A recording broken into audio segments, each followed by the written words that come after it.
જય જય જગન્નાથ મિત્રો। તો આ ભાવનગરની 41મી રથયાત્રાના ભાગ 2માં તમારું હાર્દિક સ્વાગત કરું છું।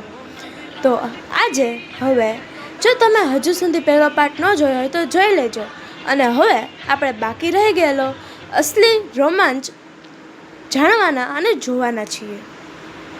અત્યારે તમારી સામે જે રથ આવી રહ્યો છે, તો ચાલો આપણે જોઈએ તે અદ્ભુત રથ અને તેના ઇતિહાસ વિશે।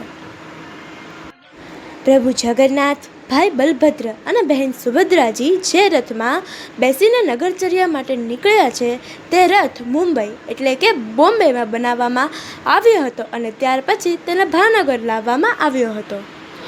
1986માં જ્યારે આ રથયાત્રા શરૂ થઈ હતી, ત્યારે તેનો રૂટ માત્ર 3 કિલોમીટરનો જ હતો, પરંતુ હીરુભાઈ ગોંડલિયા અને રથયાત્રા સમિતિના પ્રયાસોથી આજે આ રથ સુભાષનગરના ભગવાનેશ્વર મહાદેવથી લઈને સમગ્ર ભાવનગરમાં 17 કિલોમીટર સુધીની રથ હોય છે। આ તો વાત થઈ રથની, પણ હવે આપણે એ જાણીએ કે ભગવાન જગન્નાથના દર્શનનું મહત્વ શું છે।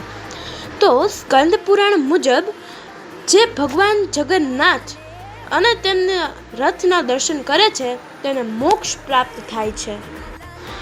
એટલા માટે જ આ રથના દોરડા ખેંચવા માટે હજારો લોકોની ભીડ ઉમટી પડે છે।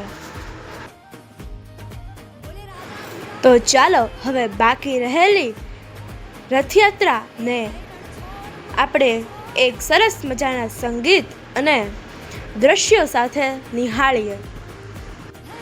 એકવાર મારી જોડે બોલી દો, જય જય જગન્નાથ, જય જય જગન્નાથ।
તો મિત્રો, ફાઇનલી હું તમને આ વિડીયો એટલે કે પાર્ટ 2માં સમગ્ર રથયાત્રાના દર્શન આખરે કરાવી જ દીધા છે।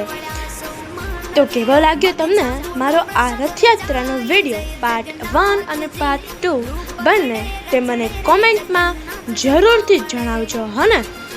તો ચાલો હવે આપણે રથના દર્શન કરી લઈએ અને પછી આપણે નવા વિડીયોમાં મળીએ, એક નવા જ સાર, એક નવા જ વિડીયો અને એક નવા જ સંદેશ સાથે. તો જય જય જગન્નાથ, જય જય જગન્નાથ, હાથી ઘોડા પાલકી, જય કનૈયા લાલ કી.